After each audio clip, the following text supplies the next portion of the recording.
Members of the Joint Anti-Gang Task Force seized 2 high-powered rifles yesterday.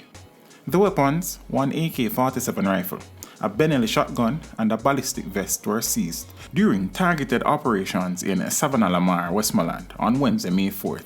4 people were arrested and several others identified as persons of interest. The Joint Anti-Gang Task Force also recovered 6 12-gauge shotgun rounds, 2 9mm pistol magazines, and 1 ballistic vest among other items in Kingston earlier in the week. The items have been associated with several arrests thus far, this according to the Jamaica Constabulary Force. Meanwhile, on Tuesday, May 3, one imitation firearm, the one seen in a viral video last week, was seized by members of the Old Harbour and Old Harbour Bay police stations. Investigations continue. Teach them! Hey, yo, yellow! Send the message and make it reach them. It's teach them. Right here, Warlord representing.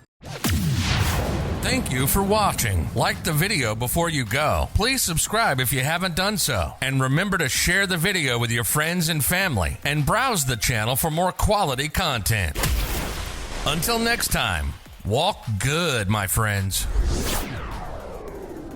Teach them!